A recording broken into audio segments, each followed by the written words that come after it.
Welcome everybody to True Confessions of a Car Guy, the holiday edition. Here we are. It's me, Bagi, alongside me, John, Gavin. John, welcome. Welcome. How you doing, buddy? I'm doing good, man. It's good. It's been a little while, but we're back. Yeah. We got a special show for you guys today. A lot of you guys know that the holiday season in the car business can be a very interesting time, and so we're going to talk a little bit about that.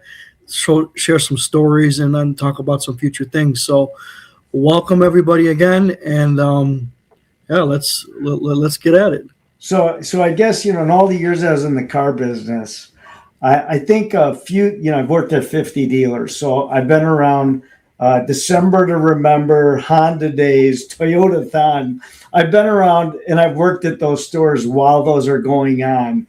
So the one thing I think, car people know is we work a lot of hours, and, Christmas Eve, I worked for BMW for a long time, and it was in downtown Chicago. So it had a pretty much predominantly Jewish clientele. So Christmas Eve was really buy a car and then Chinese food for dinner. They got their schedule all set up, and I do a lot of business Christmas Eve. We'd have, everybody ask for have the giant bow ties on. I had one customer ask me if I could put a unicorn on the front of the hood. I've had a lot of requests from customers to get certain cars, and they want to surprise people. Well, I've had that, backfire a bunch of times, a lot more than you think, because you're surprising the significant other with a car, and a car's, it's like the second biggest purchase people make, especially today. I think we hit MSRP's average over $50,000 for the first time ever. So the average MSRP. So think about, you're buying a car for somebody for Christmas, and they have no say in it, really. If you didn't do your homework, and I've done a lot where they rushed into it. I didn't think about it too much. Just said, oh, he'll like it or she'll like it. And next thing you know, they're bringing it back 2 days. So I always used to tell finance to not put any paperwork through on Christmas Eve. To just hold it. We're off the next day. Usually we work 9 to 6, 10 to 3, some places 9 to 5. You don't work the whole full day, but it's very stressful for car people, because if you're the one having the dinner, think about it. You're the one having the dinner and having all your family over, and you got to work a 8 hour day, and then you get a deal. You could be stuck, and I can't tell you how many times I've got stuck, and most of the parties were at my house for about 10 years. And I would get stuck, and we'd hold dinner until I got home. We'd like to have it by 5 o'clock. I tell everybody to be there by 5 o'clock. But I had a couple car accidents happen on Christmas Eve. People going on a test drive and then end up smashing the car because, our weather's usually shitty in Chicago come Christmas Eve. Oh. You got a lot of snow or ice or whatever. So I've had a bunch of those. I think, I did this for a while. One thing that happens at car deals, I don't know if it happens by you still, but when you always got like a people who come in selling stuff. You got the tie guy, right? You got the suit guy. You got the gym shoe guy, the fake bags, the fake watches. Being in downtown Chicago, unfortunately, you're close to every major store, and they're just hitting and running. And then they're in our back alley on Clark Street going, hey, you want to buy this? You want to buy that? So I would always make it a point to get my team, something. Always like a suit that fell off the truck, or, I can remember a few times getting guys suits, and always just like ties for sure. Never really much on the knockoff shoes and the purses and all that stuff, because I couldn't tell a difference from a good one from a bad one. But I know the car business, watches are everything. So everybody usually had the real Magoo. Otherwise, they weren't wearing it because guys would call them out. Yeah. But Yeah, the holidays is very stressful for car people because, most people are off that day. I mean, I was on the road yesterday. I was on the road today, or Christmas Day, and there's no traffic at all. There's nothing going on. Everybody's home except us. We're going to work, and it's a lot of stress on car people during the time because it's just you can't really plan what you want your holiday. If you're hosting, you can't really plan it to the minute or even to the hour because you never know. You'll get a customer pop in late and you could be there. I've had it happen where I just said, listen, start dinner. I mean, I'm going to be there at 7 o'clock, 8 o'clock. So yeah, I've had a couple, good things, bad things. I had a guy overdose one time on Christmas Eve. A customer overdosed in our bathroom. So, and luckily we didn't know. Nobody knew. We just happened to walk back in there and, check in. I don't think anybody goes and checks their bathroom before they leave the car dealer. I don't think anybody does. I've never had somebody do that. Wasn't a process. Just happened to be somebody went to use the bathroom before they left, and guy sprawled out in the bathroom, and that kept us till I don't know. I think I got home like 8 o'clock that Christmas Eve. So that one really sucked. But we've had all kinds of had a fight once. One time we had a fight. Two different customers over not even the same car, just thinking they were on the same car. And they got into a fight that we had to break up. That kept us late once because finally calmed everybody down and we had to deliver them. So, going into the box and the finance, that could take 10 minutes and that can take 2 hours. It all depends what the customer is up for and how prepared your team is or your finance person is. It could take some time. So, I'm not a big fan of all the stuff you got to do for the holidays, and you got to prepare for it because, weather is a big part of business in Chicagoland. I had a guy, I think I've said it before, an owner in Vegas said to me once when he moved from Chicago after being here 30 years, said, if I would have known how much weather dictated my business, I would have never opened in Chicago. I would have went straight to Vegas. And he did really well in Vegas. But, you're hoping, your fingers crossed that we don't get a snowstorm or we get some sort of business. And it always seems to me that we really weren't prepared what our day was going to be. Because I've been at places where they don't want the owner to get mad, so they're open 9 to 6 or 9 to 5. Or you got numbers to hit, so you don't want to tell your team that we're going to be here till 5 or 6 because they're going to be pissed off. So you just say it's going to be 10 to 2 or 9 to 3, and you just know the BDC has already planned so many or customers coming that we're going to be there anyhow. But we don't want to ruin the whole day already right out of the jump. So it seems like ours have always been flexible in the car business. I've been at places where it's been busy, and then I've been at ones that at 2 o'clock there's not a soul, and I could send home half. And then 3 o'clock, by 3 o'clock, or 4 o'clock, whatever it is, whoever's left, and if a customer comes in, we get right to the point with them. There's no, we're not going to play shuffleboard until you figure it out. We got families too. We want to go.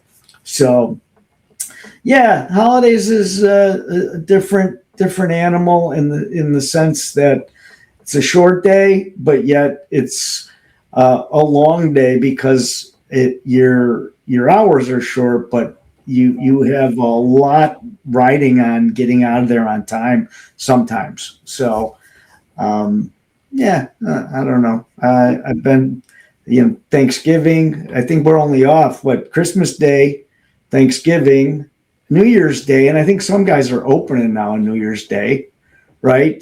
Yeah, I know.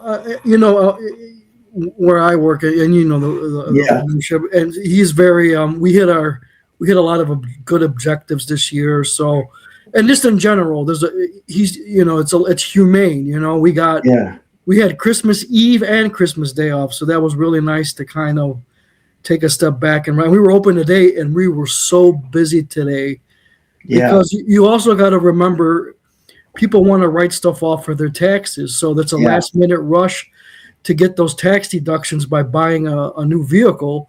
And so everyone's running around trying to find, and inventory is still kind of an issue for some. Still lean. Yeah.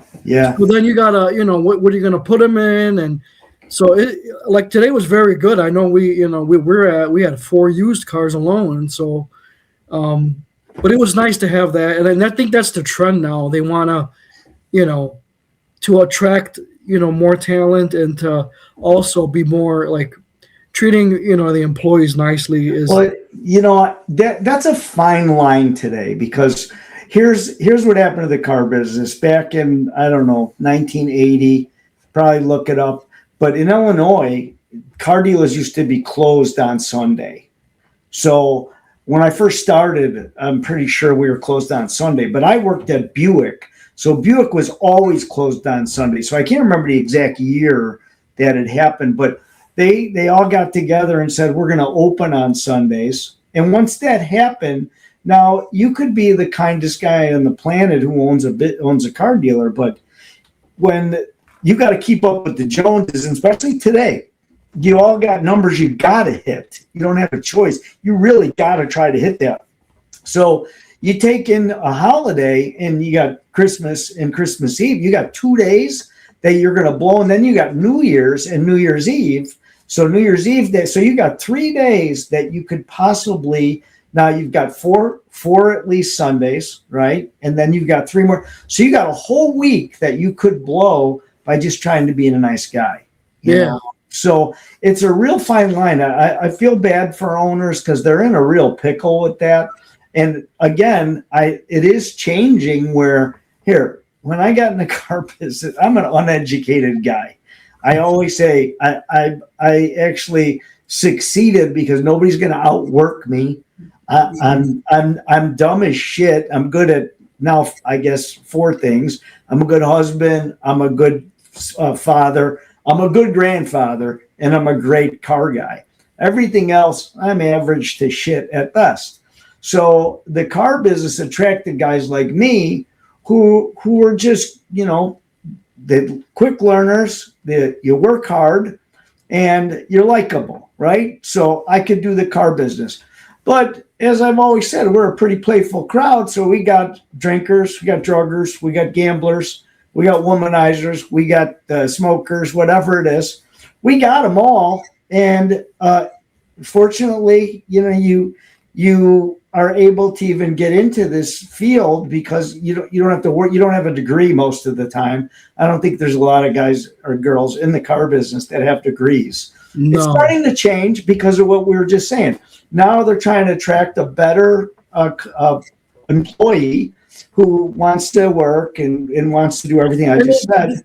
There's a second generation now. Now you have established car guys that have been in 25, 30 years, and their kids have seen I had a nice lifestyle growing up. This isn't maybe a bad career path. So now they're following they're following their family's footsteps and I have a degree, but this car business can be pretty lucrative and you can do pretty well in it. And so I used to always say, nobody's going to let me perform surgery and nobody's going to let me trial a case. And that's what kind of money I made in the car business. I'm not a doctor, I'm not a lawyer, but I make as much, if not more than most of them. But nobody's going to let me just walk in and do those. The car business, an uneducated guy like me who didn't even really go to high school because I was a jock, so I had passes to never go to class. I think I was wearing plastics and running through halls more than I ever went to a class. So it's a great business to make a great income, but it's a lot of hours and a lot of dedication, a lot of work. There's no, it ain't easy. And you gotta know your customer. You can't come in and function. You can't not be functioning on all cylinders and do well in this business. So if you got habits, you don't really make it in this business because, you'll do good at 1 or 2 days of that week, but then the rest you're shot. And I've had guys like that. My best, my best numbers guys had habits, but you had to figure out how to control it. Don't pay them on a Friday, just pay them on Monday. But they do 4 or 5 cars just because they had to make money. So they did 4 or 5. So it was easy to become a manager, et cetera, because again, nobody's going to outwork me. I'm going to show up every day. And, it was taboo to call in sick when I was in the car business. You called in sick, you might as well just said I quit. Yeah. I mean, I've had, you go get a box out of parts because you're done. You can't, you take a day off. Now people get a sniffle and they tell you to stay home. Ever since COVID, stay home. Don't bring it here. When I was in the car business, you come with pneumonia, you'd be there. You had to work. I worked for Dan Kern. Dan Kern come in with pneumonia. It'd be like nothing. He'd have the whatever flus he had. But nobody, we didn't, okay, he's sick. I'm not. Yeah. He'd still be there. He'd still be there doing everything, no masks. We didn't have masks. We didn't have gloves. We didn't walk around insane looking or nothing. We just, hey, I'm sick. It was like a normal thing. So, and I'm not saying what happened didn't happen. COVID was real. It was there. People got sick. Did they blow it up? I think so. But it's still, we still went to work. We've had flus like that for eternity. There's been some kind of flu just like that.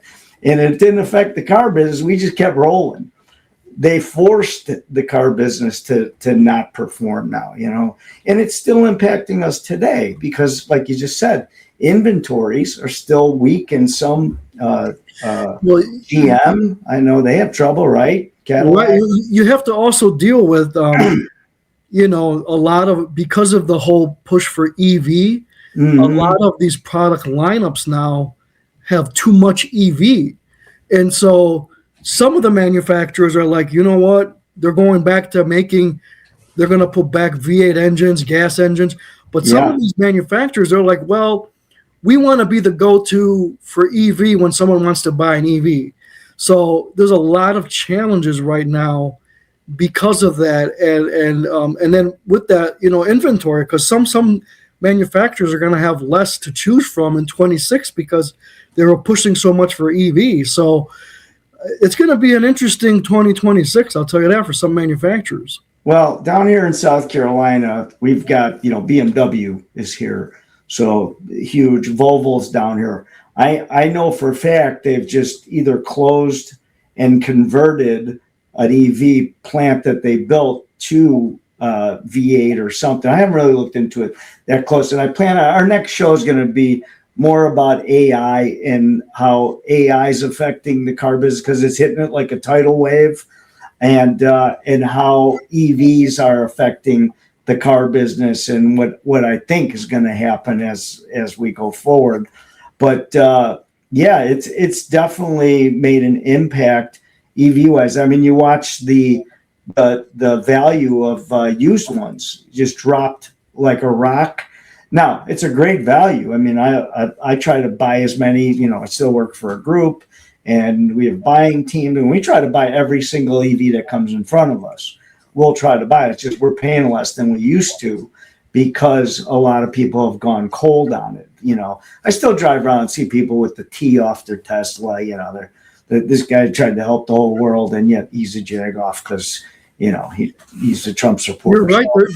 There's something to that pre-owned EVs. I know we can't keep them in stock. It's like because there's a big price gap. Because you look at the new ones, some of them are 60, 70 grand, but just a year old, a 24, you can get for 40, 45, 50 grand. So there's a difference. I had the Acura, which is, not bragging, it's a 75G car. Yeah. And, you know, a year later, it's a 50G car. So yeah, it's but that's like almost every car in the industry still. But EV seems to hit even harder, especially when it's 2 and 3 years old. This people still have the battery fear to it. That's still, how much longer do I have with the batteries, etc. There's a lot involved with an EV. I had to put in a charging center. I had to put that in, and I got a Jeep right now, and hybrid, and I've had nothing but recalls on it. I can't even use it right now. You're not allowed to use you can't plug it in because it'll catch fire. Don't park it by your house. I just got the letter from Chrysler Jeep, and I'm going to call on it, but this is my third Jeep that I've had. 2 of them have been my brain doesn't work anymore, but the hybrid Jeep Wrangler, what's it called? The whatever I'm driving out there. But I got rid of the Acura because I couldn't really tow with it. And it's really just a race car is more than anything. I mean, beautiful car, but just wasn't for my lifestyle. I hunt, I fish. It just wasn't practical for me. So I went back to this Wrangler, and I figured I'd use the electric because every lake for me is about 30 miles. So I can at least get one trip there. No gas. Well, it's been on a recall since it came out. So that's one problem that Jeep has been hit the hardest, I think, when it comes to the EV business. They've had just recall after recall with my Wranglers. And again, I've had the Renegade, Gladiator, and then 2 Wranglers, and every one of them recall after recall after recall. I just don't get it. But yeah, we're definitely in a different time when it comes to the quality. And now we're all pretty equal too. So that's a real problem when it comes to CDJR, that they got to get that shit right. Otherwise it's a real problem, because it used to be a Jeep was, up here.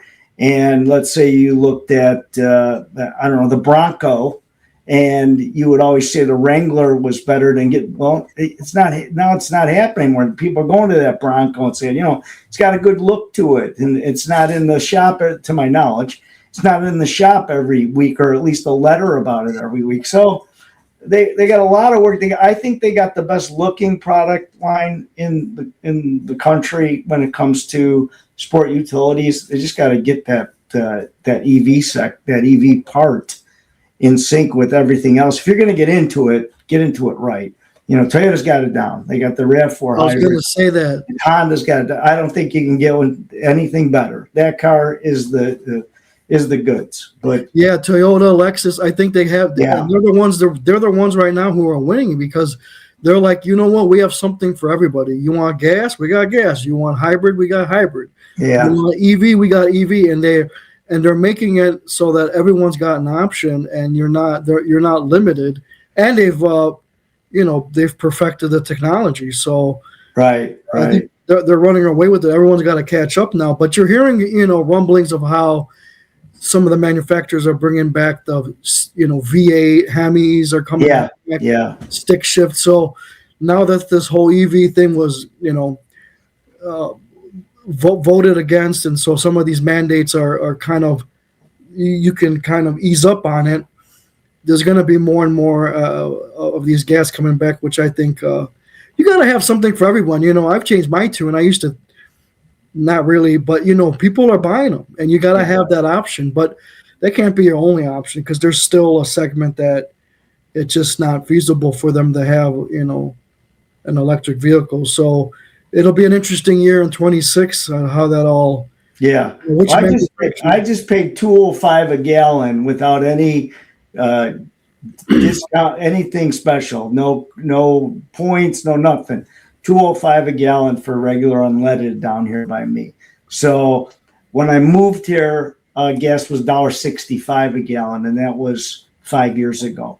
So it's getting back into play, where it was, where you can go drive that. I mean, I see so many Chargers down here, all souped up, blacked out, what do you call it? What's the tape? I forget what it's called, but they got all kinds of clubs down here for chargers. So there's all kinds of chargers driving around. So Hellcat, Red Eye. Hellcat, yeah, all of them. They've got a huge clubs. You'll see them drive down every weekend. I see them, and there's like hundreds of them. It's pretty cool. But anyhow, listen, Bagi, I want to invite a guy on next week to talk about AI and how it's hitting the automobile industry. Like, I think it's hitting like a tidal wave. Talk about the pros, talk about the cons that I feel, and we'll see where it goes from there. But in the meantime, it was fun getting back on the phone and on a call today. So yeah, it was nice. We want to thank everybody for their continuing support, and we want to wish everyone again a happy holiday season and a happy New Year. And we look forward to being on more and more. So thank you guys again. Happy New Year, everybody. Be safe.